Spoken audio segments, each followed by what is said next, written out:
Curriculum के development models देखते हैं। ठीक है, इसमें से 3 डिफरेंट मॉडल्स हैं, तीनों को 1 बाय 1 करके डिस्कस करते हैं।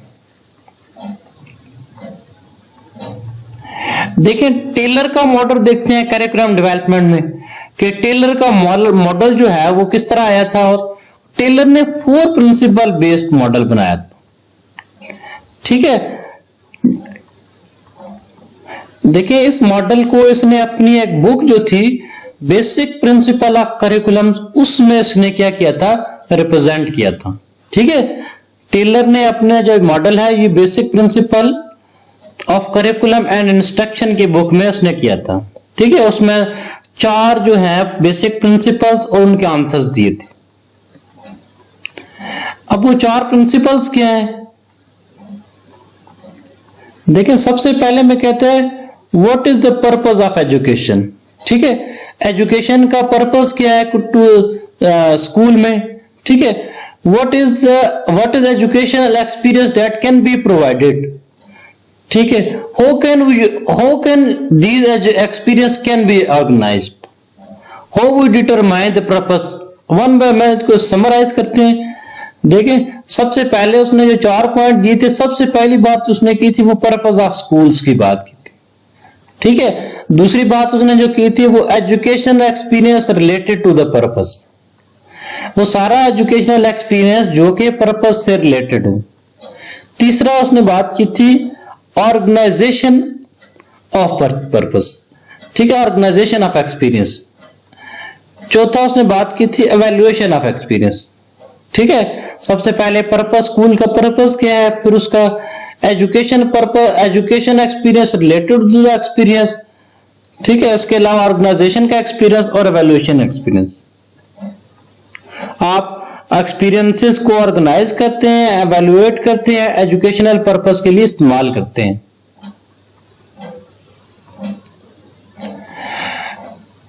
टाबा का मॉडल देखते हैं, ये ग्रास रूट अप्रोच के ऊपर आता है। ठीक है, ये कहता है, इस खातून ने कहा था कि करिकुलम जो है वो एक ग्रास रूट अप्रोच से चल सकता है। इसने क्या किया गया था, इसने 7 मेजर स्टेप्स से ना लीनियर मॉडल बनाया था। ठीक है, इस खातून ने 7 मेजर स्टेप्स की बेस पे क्या किया था, एक लीनियर मॉडल बनाया था, और स्टेप्स उसके क्या है वो ये वाले थे। ठीक है, सबसे पहली बात कहती है कि diagnosis of learners need and expectations of the larger society. ठीक है, आपने डायग्नोज करना है लर्नर्स की रिक्वायरमेंट को और सोसाइटी की एक्सपेक्टेशंस को। ठीक है, दूसरी बात फॉर्मुलेशन ऑफ लर्निंग ऑब्जेक्टिव्स, जो हमारे लर्निंग ऑब्जेक्टिव्स हैं उनको फॉर्मुलेट करना है। तीसरी बात क्या थी, सिलेक्शन ऑफ लर्निंग कंटेंट्स, जो कंटेंट्स है ना वो आपने सिलेक्ट करने हैं या शॉर्ट लिस्ट करने हैं, फिर शॉर्ट लिस्ट करने के बाद उनको चौथे स्टेप के ऊपर उनको ऑर्गेनाइज करना है। ठीक है, ऑर्गेनाइजिंग ऑफ लर्निंग कंटेंट्स। पांचवी बात, सिलेक्शन ऑफ लर्निंग एक्सपीरियंसेस। ठीक है, एक्सपीरियंसेस को सिलेक्ट करना है। ये सारा कुछ कर लिया, इसके बाद determination of what to evaluate, इसके बाद डिटरमाइन करना है कि हमने क्या चीज एवेल्युएट करनी है, and the mean of doing it, और आप ऐसा क्यों कर रहे हैं।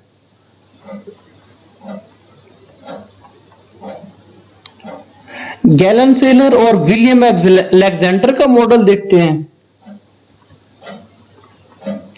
इन्होंने 1974 में ये रिप्रेजेंट किया था। ठीक है, और इन्होंने 4 स्टेप का मॉडल दिया था। वो कहते हैं कि curriculum is a plan of providing set of learning opportunities, कि करिकुलम एक प्लान है जो प्रोवाइड करता है लर्निंग अपॉर्चुनिटीज का पूरा सेट। ठीक है, मतलब एक से ज्यादा लर्निंग अपॉर्चुनिटीज प्रोवाइड करता है to achieve a broad educational goal. दूसरे नंबर पे क्या चीज हुई कि ब्रॉड एजुकेशनल गोल को अचीव करने के लिए, and related specific objectives of an identifiable population served by a single school center।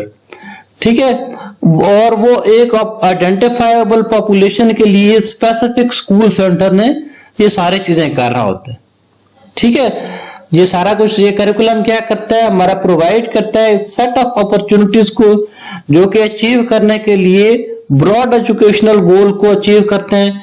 और उनका काम क्या होता है, आइडेंटिफाइबल पॉपुलेशन के लिए करते हैं, तीसरा नंबर, और served by a specific school centre, ये चौथा पॉइंट होगा। ठीक है, इसने रूल ऑफ थंब भी इंट्रोड्यूस कराया था।